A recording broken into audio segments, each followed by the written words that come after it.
প্রিয় দেশবাসী, আমরা তিনজন, আমি ফরিদুল্লাহ এবং সঞ্জিত দা আজকে একটা প্রাকৃতিক পরিবেশে ভ্রমণের জন্য চলে আসলাম শাহজাহানপুর ইউনিয়নের তেলিয়াপাড়ার অধীনস্থ একটা অংশে।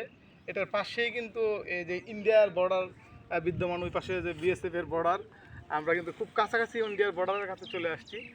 আর এখানে এই যে পাশে কিন্তু অনেকগুলো চা বাগানের অংশ রয়েছে, যে এখানে এই অংশতে কিছু চা বাগান আছে। চা বাগানটা একটু দেখেন, চা বাগানটা একটু, এই দিকে কিন্তু চা বাগানের অংশ রয়েছে।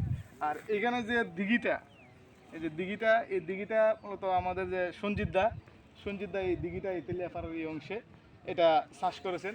এই জায়গাতে বিভিন্ন প্রজাতির যে দেশীয় মাছগুলো আছে, দেশীয় মাছগুলো মূলত এই প্রজেক্টে নিয়ে চাষ করছে। আর একটা বিষয় হলো, এই জায়গাতে আসলে যে প্রাকৃতিক পরিবেশ বা সবুজের যে একটা দৃশ্যায়ন, সবুজের যে একটা স্বর্গরাজ্য, এটা কিন্তু অনেক অনেক কাছ থেকে বোঝা যায়।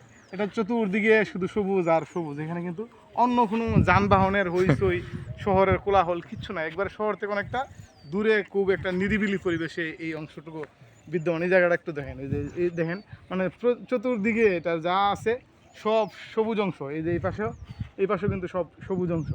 এটা যেদিকে তাকাই আমরা শুধু সবুজ আর সবুজ। ওইদিকে নীল আকাশের যে মেঘ রাশি এগুলো ভেসে বেড়াচ্ছে, এটা আসলে দেখতে অনেক সুন্দর এবং মনোরম একটা পরিবেশ। আমরা এই পুকুর বা এই যে দিঘিটা, সঞ্জিতদার পুকুরটা বা দিঘিটা দেখার জন্য মূলত আমরা আজকে এই শুক্রবারে আমি, পরিতোষদা আর সঞ্জিতদা, যে আমরা সঞ্জিতদাও যে এই দিঘির বা এই পুকুরের অংশে যে চাষাবাদ করতেছেন, যিনি তার নিজ উদ্যোক্তা, এই উদ্যোক্তা আমাদের সঞ্জিতদা।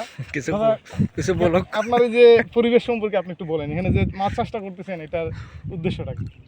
মাছ চাষ তো ভালো জিনিস। আজকে আমি যাব তো 6-7 বছর ধরে এখানে পুকুরে মাছ পালাইছি। বাংলা আর কি ভ্যারাইটিস সব কিছু মিলাই চাষ করতেছি।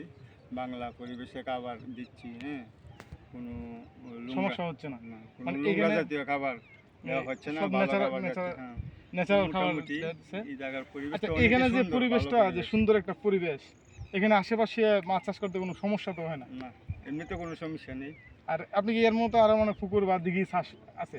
আছে, তো ধন্যবাদ। বাগানে আছে আরো, এই বাগানের ভিতরে এই জায়গাটা, যে জায়গাটা আছে, এটা শাহজাহানপুর ইউনিয়নের অধীনে। শাহজাহানপুর ইউনিয়নের এই যে জায়গায় এই দিঘিটা বা পুকুরটা, এই গ্রামটার নাম তেলিয়াপাড়া চা বাগান। তেলিয়াপাড়া চা বাগান, 18 নম্বরে। আমরা এই 18 নম্বর থেকে আপনাদেরকে এতক্ষণ একটা দিঘি সহ একটা প্রাকৃতিক পরিবেশ দেখালাম। তো এইদিকে এই যে শিবনাছড়া, ওই যে এই পাশে হলো শিবনাছড়া না? এটা ইন্ডিয়ার যে বর্ডার, ওই যে এগুলা রাবার বাগান। এই পাশে এইদিকে মানে ইন্ডিয়ার যে রাবার বাগানগুলো, যে সাইডে যেগুলো আছে না, অনেক সুন্দর একটা পরিবেশ। এখানে তো অনেক লোক আসে বিকালবেলা ঘুরতে, অনেক লোক আসে। এটার ওই যে প্রাকৃতিক পরিবেশটা উপভোগ করার জন্য অনেকে আসে। তো আমরাও আজকে আসছি। ঠিক আছে, আপনারা আমাদেরকে এই জায়গাতে নিয়ে আসার জন্য অনেক অনেক ধন্যবাদ।